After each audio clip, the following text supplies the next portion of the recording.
चलो बच्चों, let's read this question. The question says the evolution of various theories of valence and the interpretation of the nature of chemical bonds have closely been related to the developments in the understanding of.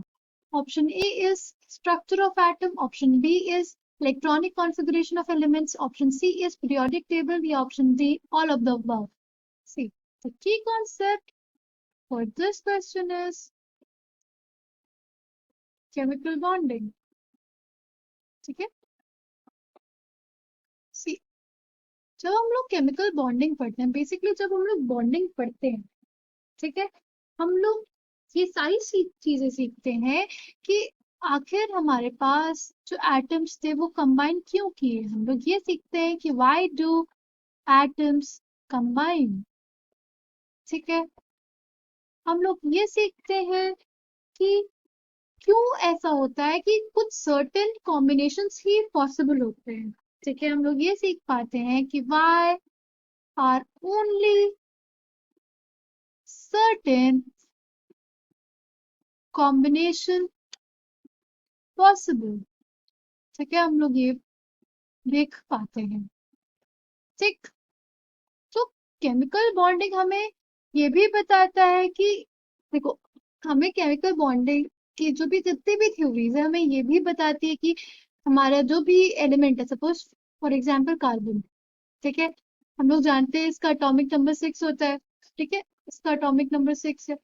तो जो भी chemical bonding की theories है ये बताएंगी कि अगर, ठीक है, अगर हमारा जो कार्बन एटम है वो किस तरह से रिएक्ट करेगा, क्या वो कोवेलेंट बॉन्ड बनाएगा, क्या वो शेयरिंग से बॉन्ड बनाना चाहेगा, या वो अपनी जो इलेक्ट्रॉन्स है उनको डोनेट करके, ठीक है, अपने इलेक्ट्रॉन्स को डोनेट करके बॉन्डिंग करना चाहेगा। ठीक है, या सपोज हमारे पास नाइट्रोजन ही एटम है, उसका एटॉमिक नंबर 7 है, मतलब on the basis of atomic number, उनके आउटर मोस्ट इलेक्ट्रॉन्स, उसके बेसिस पे ये जो थ्योरीज हमें ये बताती है कि कोई भी पर्टिकुलर एलिमेंट किस तरीके से बॉन्डिंग करने चाहेगा।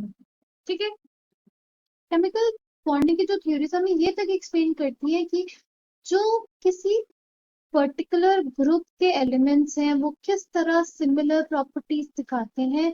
Coming back to the question says कि evolution of various theories of valence and the interpretation of the nature of chemical bonds have closely been related to the developments in the understanding of option A, structure of atom, option B, electronic configuration of elements, option C, periodic table, या option D, all of the above.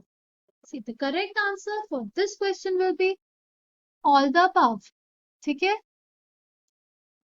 जो भी theories है हमको उस atom के structure के बारे में बताती है, उसका कॉन्फ़िगरेशन क्या होगा ये भी बताती है, और ये भी बताते हैं कि पीरियोडिक टेबल में वो कहाँ पे अरेंज्ड होगा और वो किसके साथ रिएक्ट करेगा और क्यों रिएक्ट करेगा।